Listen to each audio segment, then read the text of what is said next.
All right. Ladies and gentlemen, boys and girls, welcome back to the Boca Podcast. I am your host, Nathan Holritz.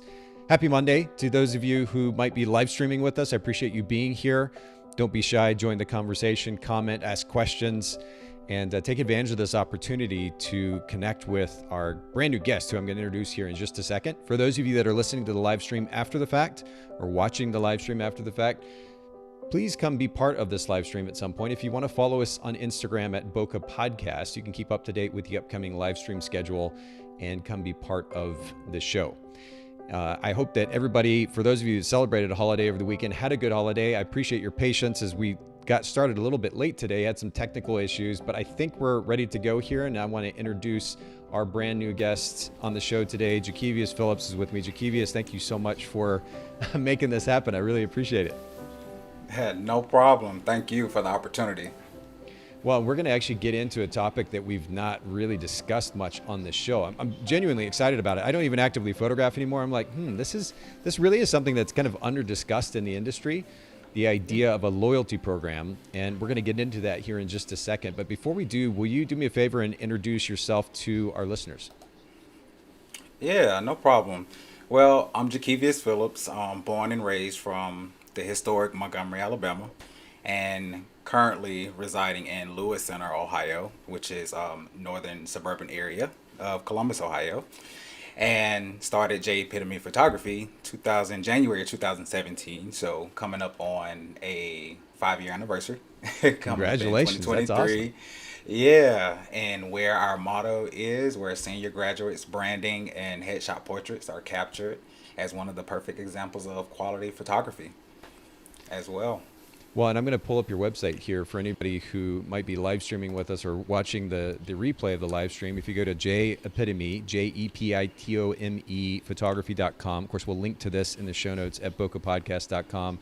You can also follow Jakievious if you go to JEpitome_photography on Instagram. Again, we'll link to that in the show notes at bocapodcast.com. How did you come up with the name, Jakievious? I also await for that question.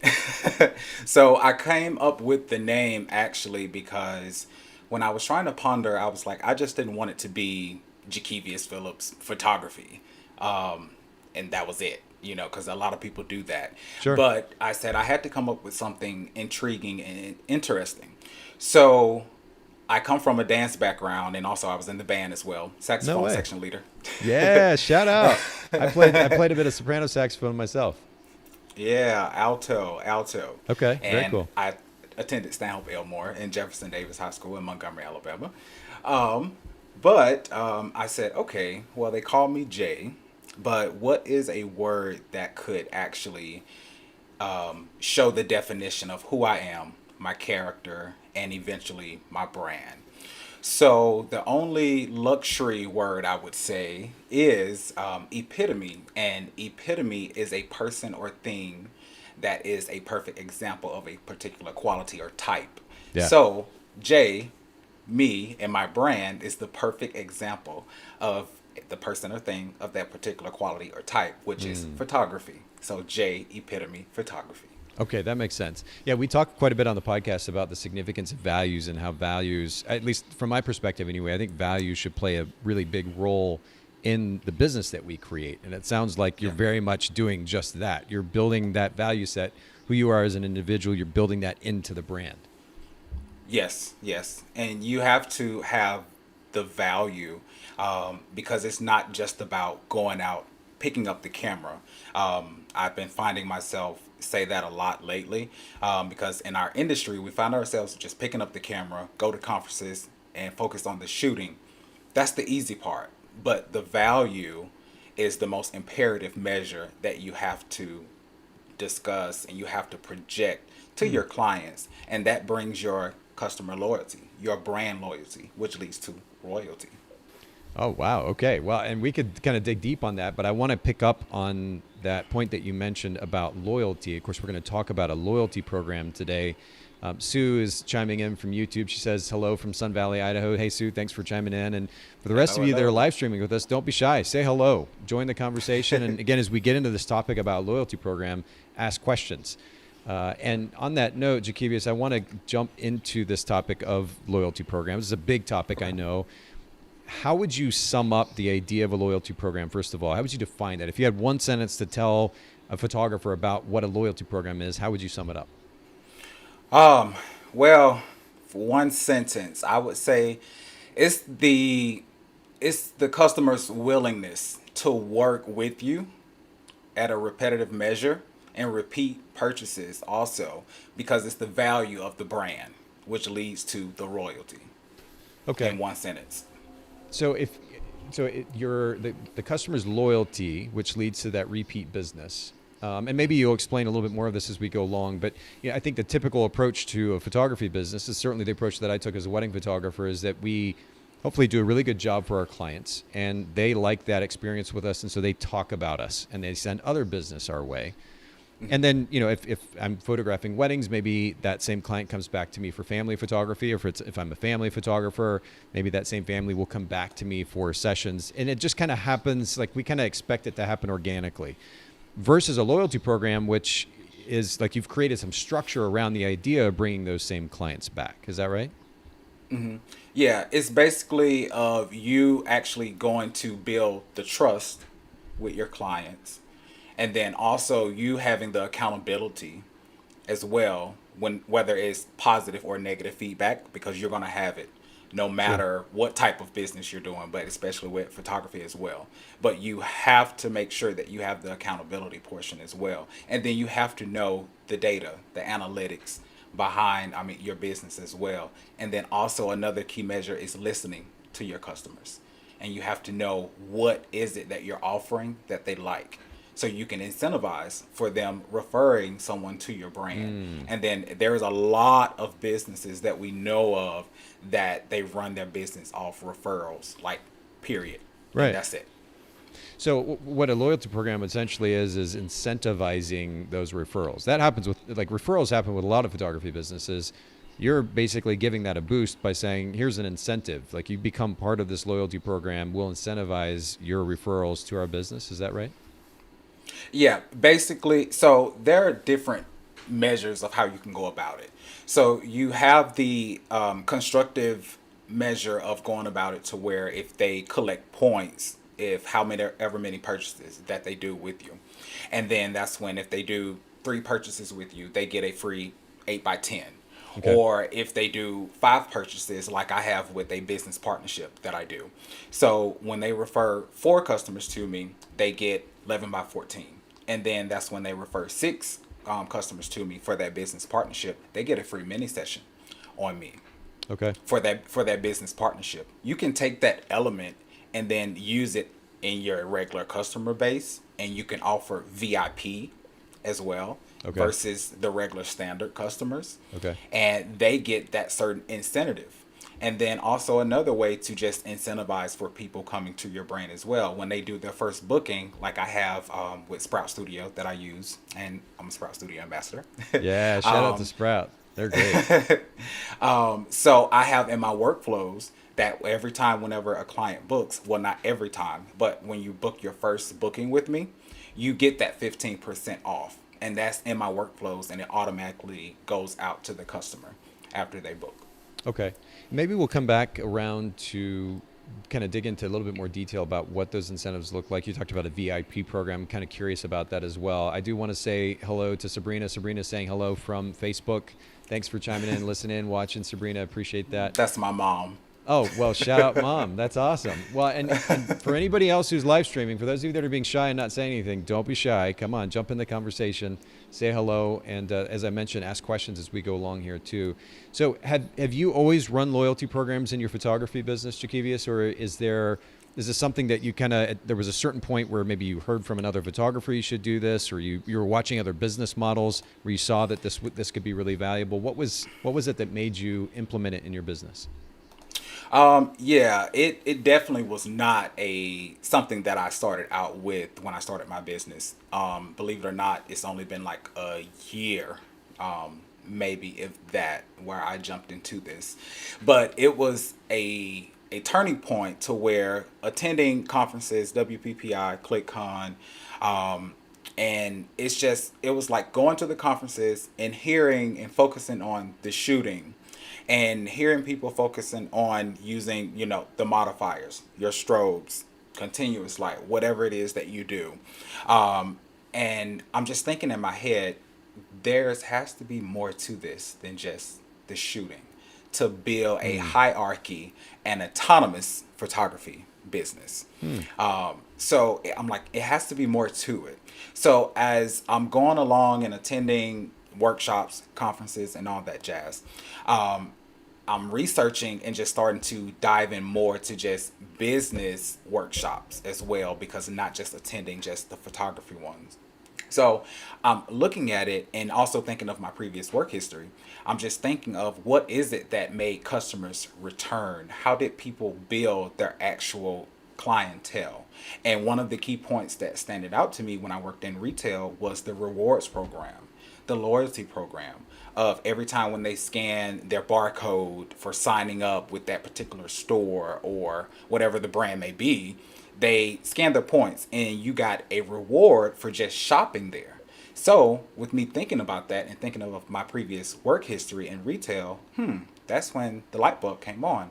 Why aren't we doing that and pushing that measure in the photography industry? Because it's more to it than just the shooting.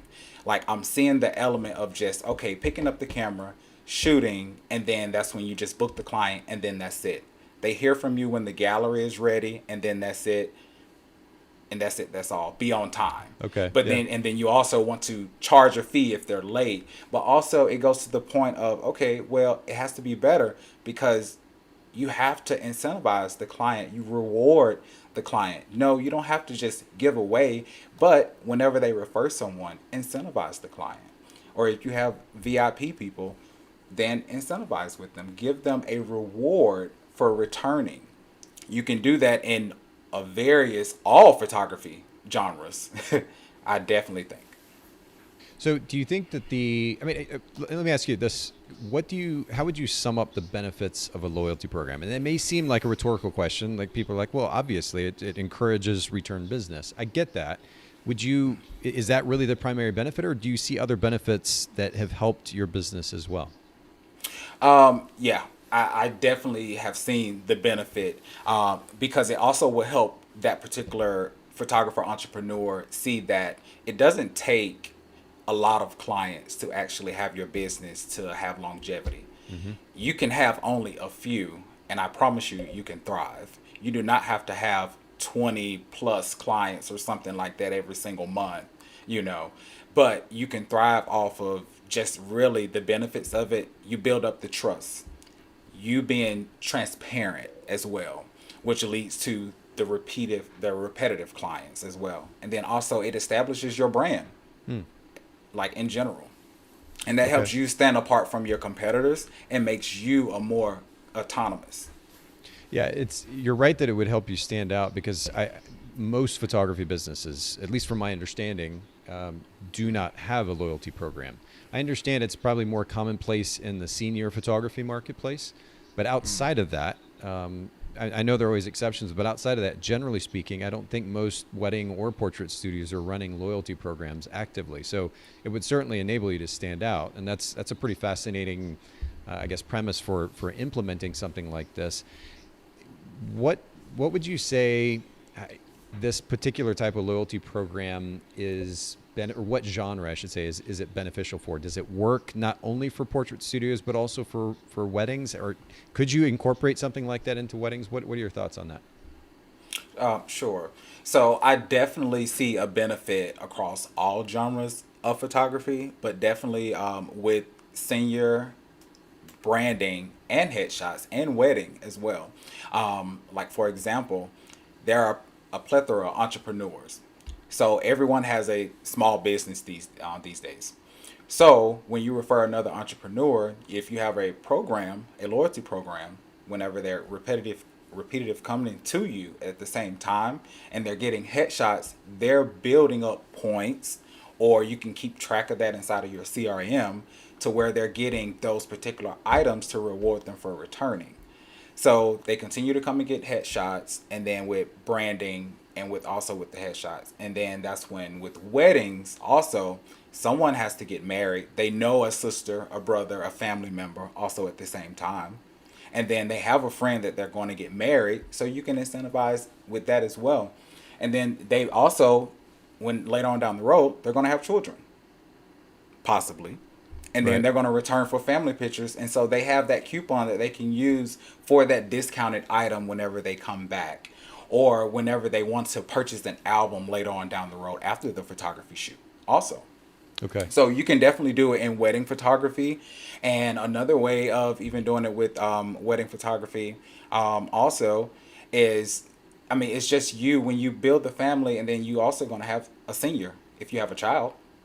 Eventually, that child is going to go to school. They're going to grow up. So that goes over and transition to senior photography. Sure. So you can do it across different genres or photography. That makes sense. And you talked about keeping track of points in a CRM. Does Sprout allow you to keep, do they have a loyalty program structure built into the CRM? So I like getting a hold of systems and I like breaking them to make it work my way. Okay. So I've been with Sprout for 2 years. There's a credit and coupon area within Sprout to where you can limit for unlimited usage on coupons. And then you also have the way to limit, and then you see the usage and who uses it whenever they book you. So I keep track of that inside. There's like a documentation and notes area. I keep track of it, and then I transport that with Zapier onto my spreadsheets also. Okay. And then there's also another option that I would suggest where you have Smile.io. That's a loyalty program that people can look at and utilize also. And then there is Yacht Pro. I think I'm saying it correctly. And then Grow Wave. If you look up Grow, the W is like capital, and then Ave. But Grow Wave is my favorite, also in conjunction with Sprout. But if you solely want to just me starting out, I started out just solely doing it in Sprout because you can see the usage of the coupon at the same time, and then I Okay. document that under each client when it comes in as a lead, and then convert into a shoot. That's really cool. I was kind of smiling when you mentioned Zapier because I'm like, oh, this is a workflow guy. He's using those automations, and spreadsheets, pulling the data into spreadsheets. I love it. And Hey. I'm going to actually pull this up on screen here, but you mentioned smile.io. Their tagline there, the position statement at the top is turn first-time customers into forever customers with the world's most trusted loyalty app. And that's really interesting, actually. I kind of makes me want to dig into it a little bit more. The other one of the other ones you mentioned was Grow Wave, Yeah. or Grow Ave, like you said, .io, all-in-one marketing platform for Shopify. So it's a plug-in there that you can use. We'll link to Yep. these in. And did you mention one other platform as well? It was another Yacht Pro. I hope I said it Yacht, correctly. like the Y like YOTPO, I think. Yeah, Y. YOTPO. Yeah. Okay. I'm YOTPO, and I'm gonna. Yeah, well, I'll try to pull that up. And what we can do, yeah, here it is. Okay, so share my screen here one more time. Yachtpo, YOTPO.com, turn one-time shoppers into customers for life. This is all very interesting, actually, and I'm going to kind of dig around in this a little bit after we finish up as well. But we'll link to all these resources for anybody listening or live streaming in the show notes at bokehpodcast.com when the audio version of this episode comes out. So, Jakievious, let me kind of jump to practical application. What you're painting is a pretty compelling picture for those photography business owners who are maybe not currently running a loyalty program. I really like what you said in particular about how you don't have to have a ton of customers in order to run a healthy business. And especially if those customers are continuing to come back for repeat business, there's a really wonderful opportunity there. And so to that end, I'm curious if you would go ahead and walk our listeners through. You mentioned to me that you've got kind of 5 key ideas or major steps that a photographer would want to walk through in order to implement a loyalty program in their business. Will you walk us through those? And I'm getting ready to take notes as well. Yeah, no problem. Well, the first one I would say, obviously, is loyalty. That is the big one. So you have to find that gist of knowing, your business analytics, and then you having the ownership to that particular customer. And then another part is the relationship building.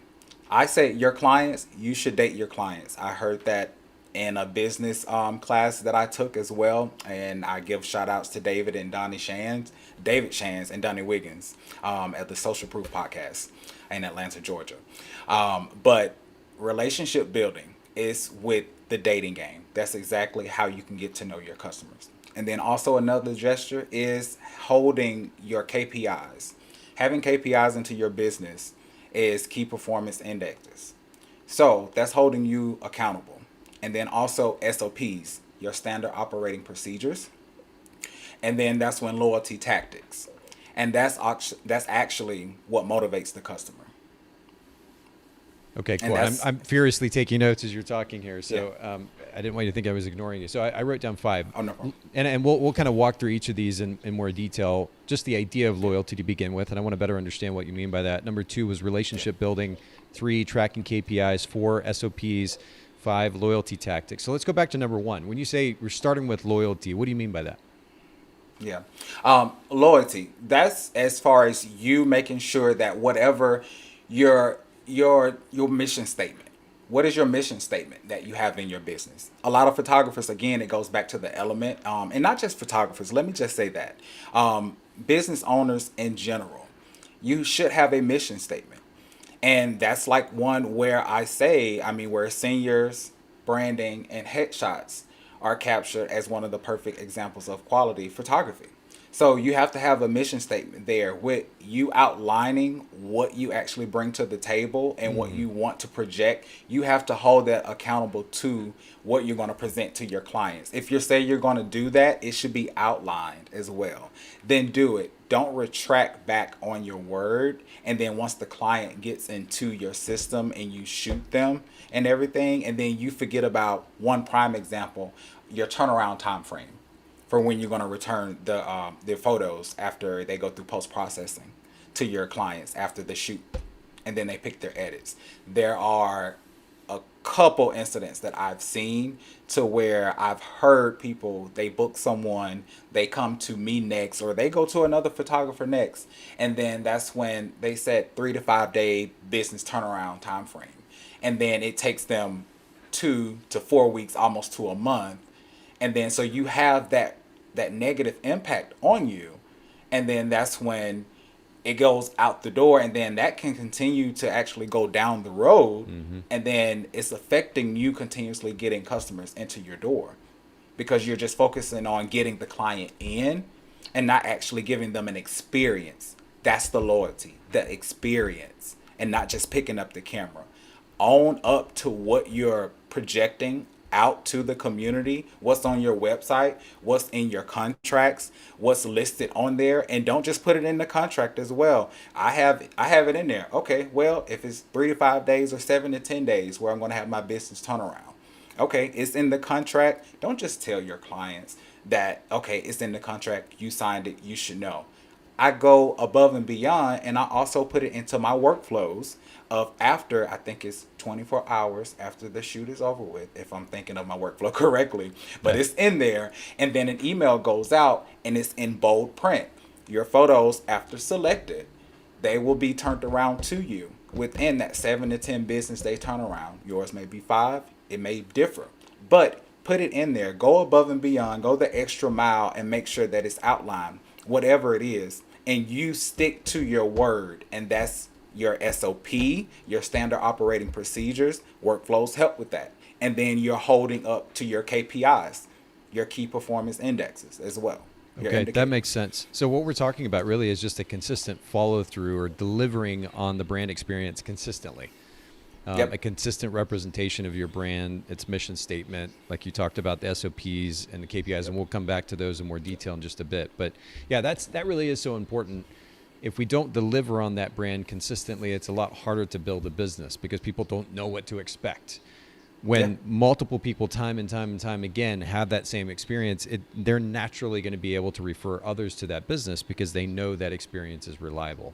So delivering a consistent and reliable experience, I think that's really important. Number 2, you talked about relationship building. And I have to say, a lot of photographers talk about relationship building, and I'm curious to get your take on this because I'm a little bit, I guess you could call it cynical, in that I hear photographers talk about relationships, but then I also see photographers, I listen to them and the way that they engage with their clients or potential clients, and it feels kind of fake, honestly, a lot of the time. How do you, when you talk about relationship building, how do you actually show up genuinely? I hesitate to use the word authentically because it's overused, but how do you show up genuinely and make a genuine effort at developing real relationships with these clients in order to stand out, really? Because I think a lot of photographers, they may say that they're about relationships, but it's very robotic and it's kind of fake and they're just doing business, right? Tell me I don't want to keep rambling. Tell me your take on this. How do Oh, you it's create okay. those genuine relationships? Yeah. So, how to go about it genuinely is you having consistent communication with your clients after you get them in the door and into your system, and they learn your brand. But the relationship building is the dating game. You have to compare that and you have to transpose it into like your personal life, Hmm. but not fully, because some people's dating life may be kind of, yeah, and that's no matter what your preference is. I mean, hey, I Sure. mean, where no matter whatever it is, I mean, hey, Yeah. but it's kind of like the dating game. You have to date your clients. You have to, no matter if it's a mom coming to you, if it's a guy coming to you for, I mean, headshots, or a female entrepreneur, or someone coming to you, I mean, for their daughter's graduating. You have to date and get to know them. What's their favorite food? What's their favorite color? Before you allow someone into your home, what do you have to do? You have to really get to know them if you're really Mm. dating them. Before Hmm. you open up your heart to that person that you want to show that love to, you have to actually get to know them. What is their favorite food? What do they like to do on a regular? That's learning those aspects of what do they need? What do they want? What do they like? So it's the dating game of you getting to know them inside and out genuinely, Okay. and not just because of picking up the camera. You can't just do that. Not a thriving business, and not someone that actually wants to give the win to other photographers, because our industry can do way better. It's kind of half and half, but I'm seeing a segment to where it pinches my heart, because I'm just seeing it of just picking up the camera, and I sum it up by calling that you're doing the bare minimum, and it needs to stop. Mm. Period. Point blank. Yeah. Well, and I think these days too, with technology being what it is, it's so easy to be a photographer, to take a decent picture. That's certainly not a differentiating factor anymore. To be able to take a pretty picture and slap a filter on it, you can make a million different pictures look great, good enough for a client to pay you money for them, right? So that Yeah. doesn't set us apart anymore as photographers. So it does, as you said earlier, come back to the experience, and part of that experience is making the genuine effort to get to know this person or these people, begin to develop a relationship with them that will translate to a much better experience for them. And not so ironically, a much better experience for us as the business owner, right? It feels less like work when we're interacting with people that we actually like, that we care to connect with. Yeah, yeah. I mean, you have to care to connect with them, and also just build up. I mean, whether you're getting to know a client when they come in, okay, do they have a daughter? Do they have a son? What do they like to do? That also helps you when you while you're doing the dating game with your clients and building their relationship. That helps you later on down the road, if you're doing IPS, to upsell, because if their daughter likes albums, that gives you the opportunity to actually go in and build with the photos after they pick their digitals. If they're just doing digitals, hopefully they're doing prints as well. We should be pushing that as a photographer. But they may like albums. They may like a actually the son may like a what do they call it, a dog chain or something like that.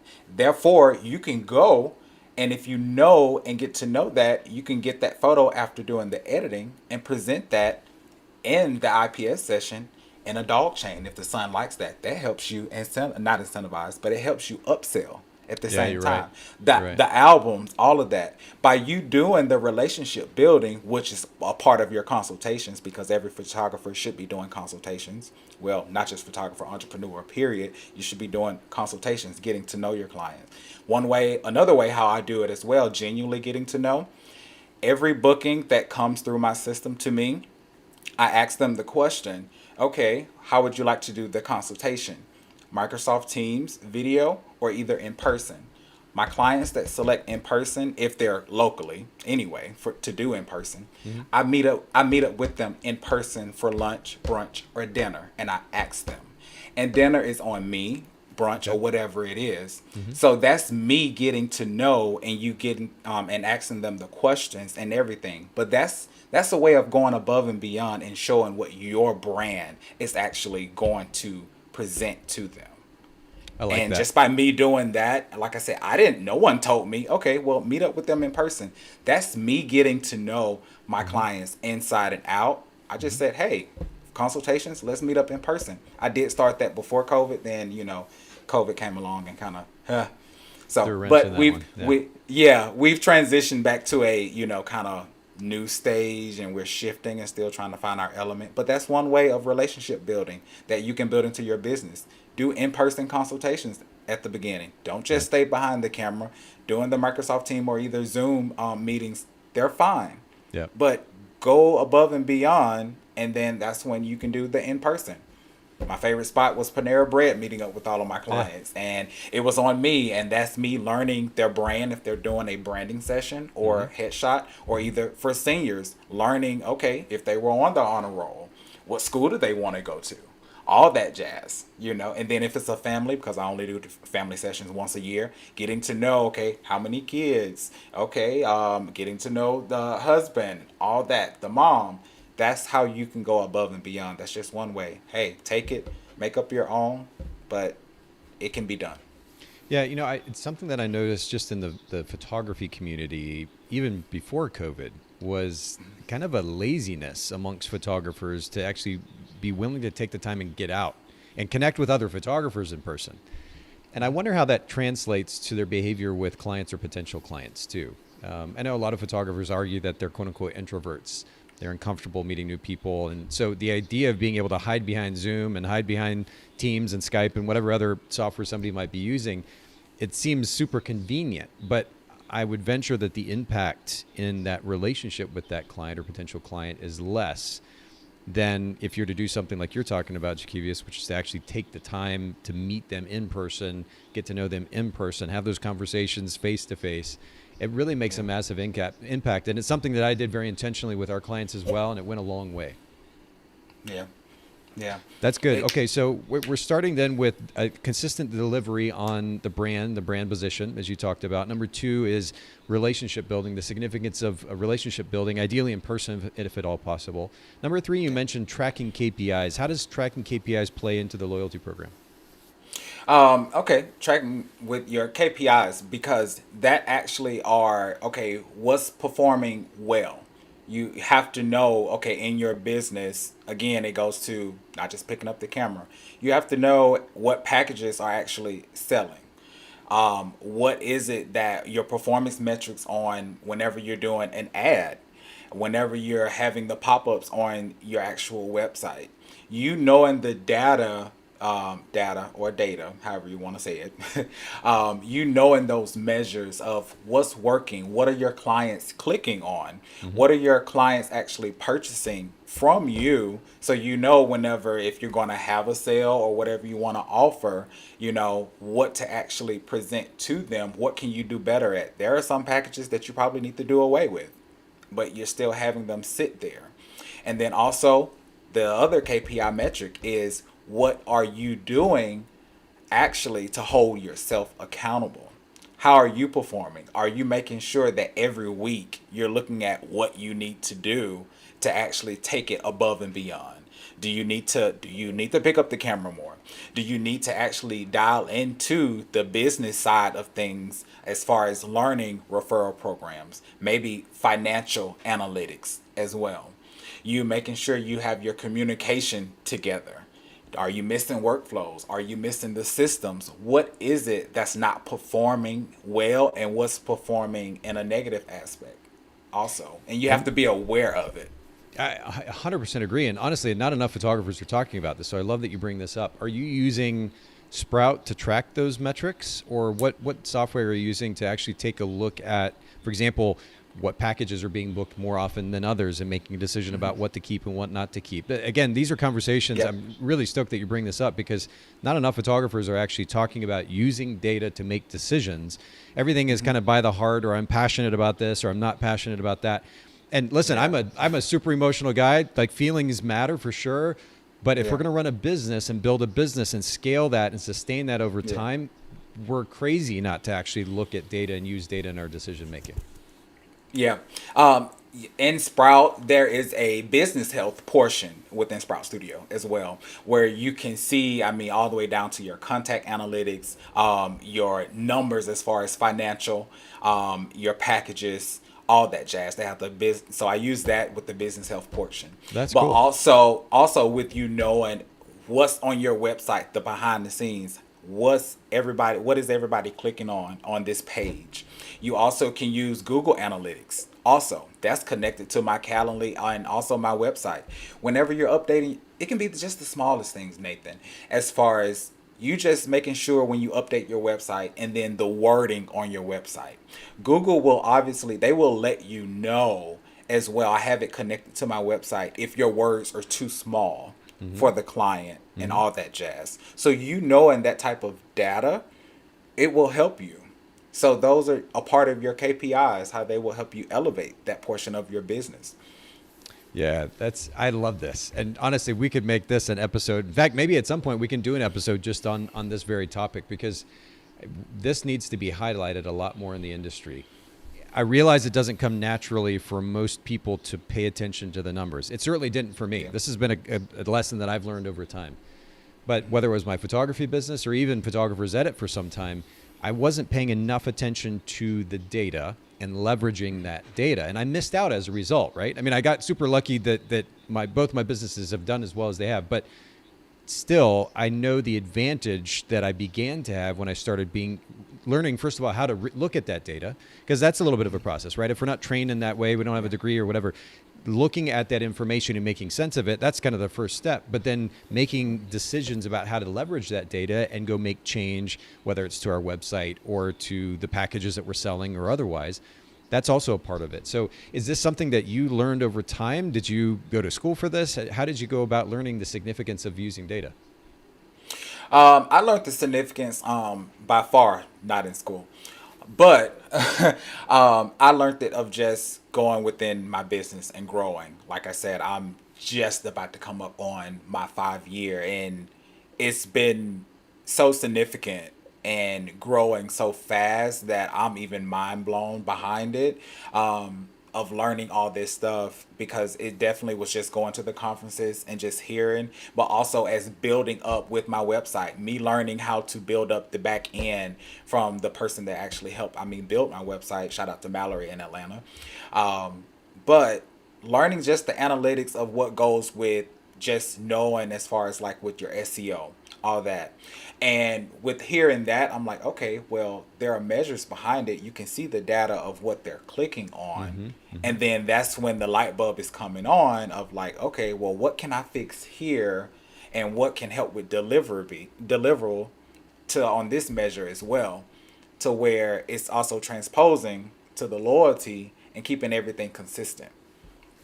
So the data, learning the analytics that comes from over time of just building the business and building up the website, building up how to make sure you're doing the ads, how to make sure you're networking and everything. So it came over just building the business overall. Like I've heard several times, it's just, I didn't stay too much on the how to, and I just started.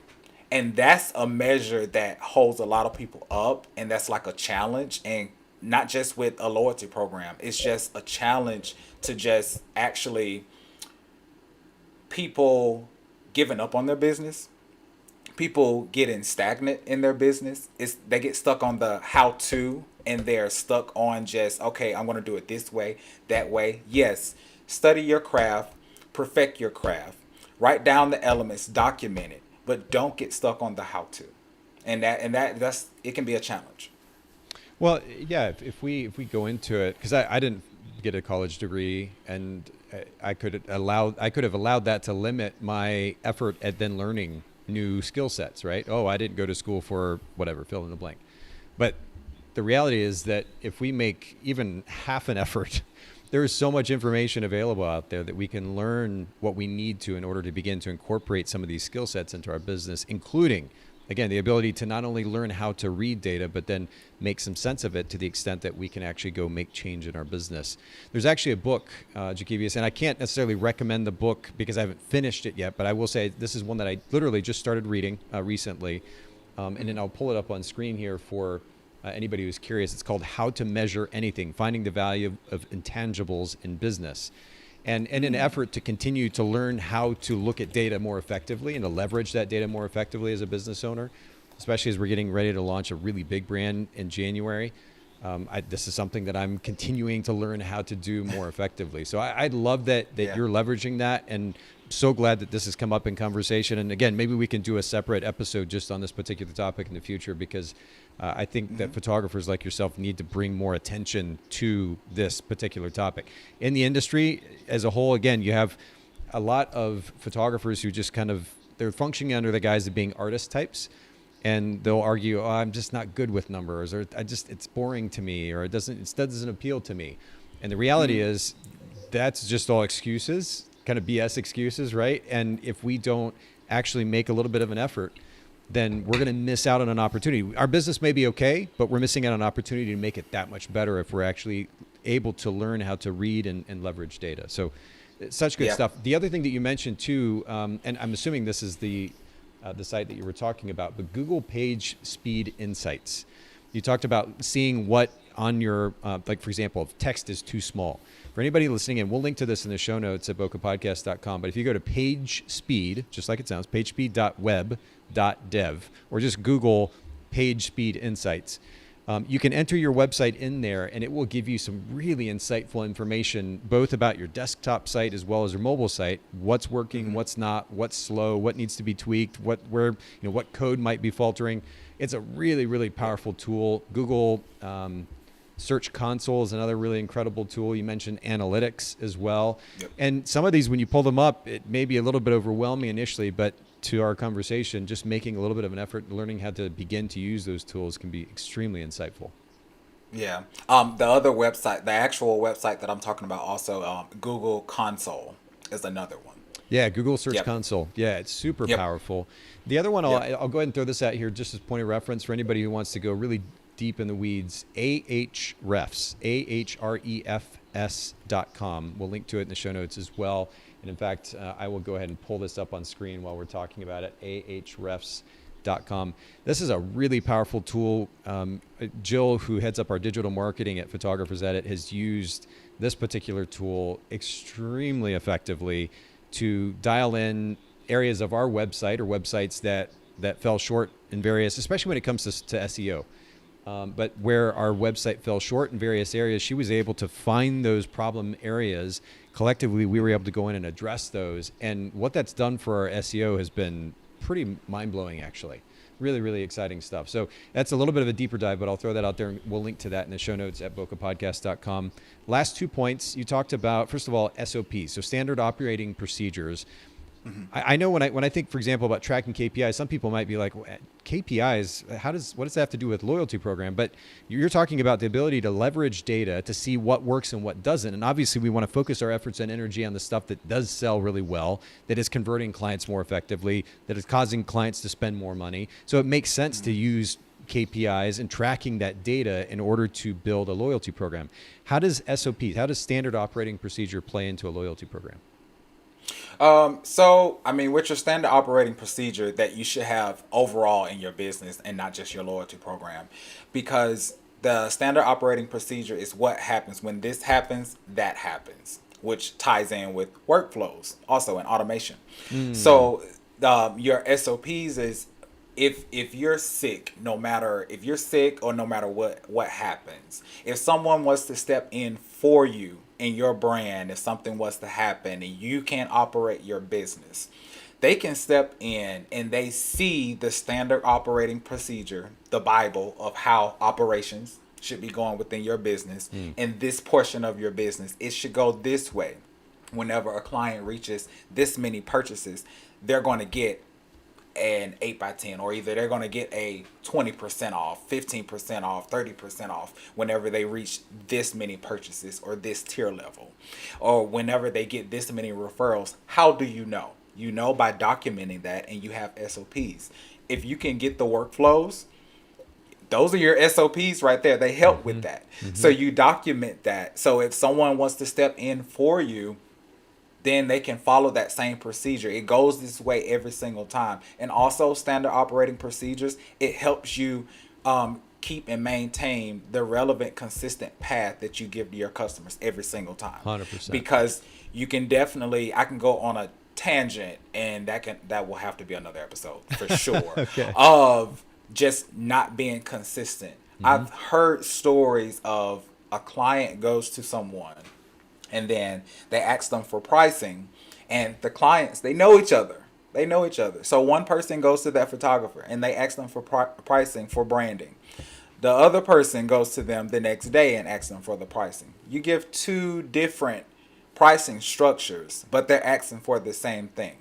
Why is that? If you have a standard operating procedure, that will help you. It goes that way every single time. It may change, your pricing may change, but when you have SOPs in place, that helps across your brand loyalty and your customer loyalty.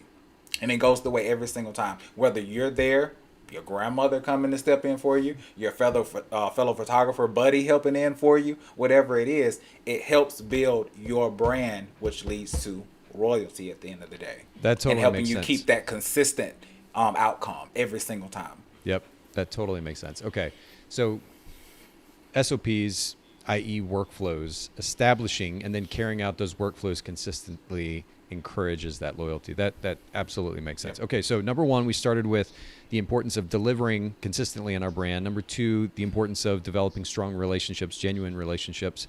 Number three, the importance of tracking and leveraging KPIs, leveraging data, we'll say. Number Yep. four, the importance of putting in place and then running consistently our standard operating procedure, our workflows, for the sake of that consistent experience, and that reliable experience then translates to more business, and that's really important. And then number five, you said loyalty tactics. Can you break this down, explain what that means?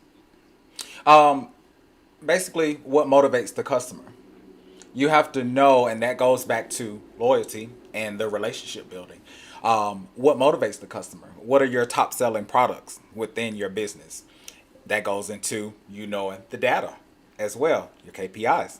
So if you have your top performing packages on your website, or whatever it is that you're doing, or that album that always sells good, okay, well, how can you get the most out of this? How can you actually sell that particular item more? What is it that interests? Is it the pages? Is it the style of it? Is it what the design of it? Do you need to tweak this or tweak that about it? What interests your customers? Do they like coming to you because you offer your prints in bulk packages? Do they like them just because you offer them individually? Like I have in my business, to where whenever they book a package, they have to purchase them in bulk as far as the digital items. I offer them in digitals, but you can't purchase individual digitals until after you've purchased a package and it's in bulk. And then in the IPS, you'll see it individually. So you have to know what interests. Maybe you have to do a la carte in your business, and that's something that interests the customer. And then sometime you may have to stay away from a la carte. So you have to know whatever it is that you're offering, what is the interest of that loyalty that you can give to your actual customers. What are they liking that you're offering?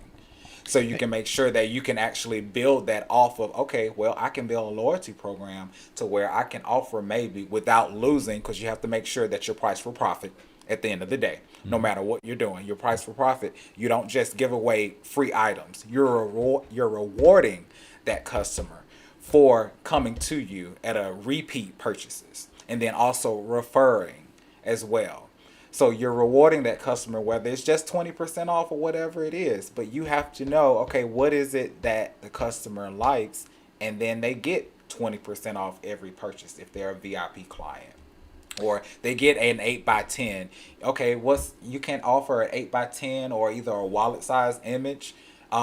If you're gonna lose, let's be real. If you can't offer that or 20% or 15% off, you're not running a strategic business. Period, point blank. If you can't offer that, then as a reward to someone that's coming to actually repeat purchases to you, a client, then you're not leveraging from that. So I mean, what is a 8x10? I mean, you can offer that. What is, I mean, a 20, and then because that's at the beginning. Okay, you get a free 8x10. When you do your IPS, they're gonna purchase more because you're gonna have more photos that they're gonna want to buy. And then if they're not buying wall art, that's when you can do the digitals. If they're just gonna buy digitals, okay, sell them in a bulk package or whatnot.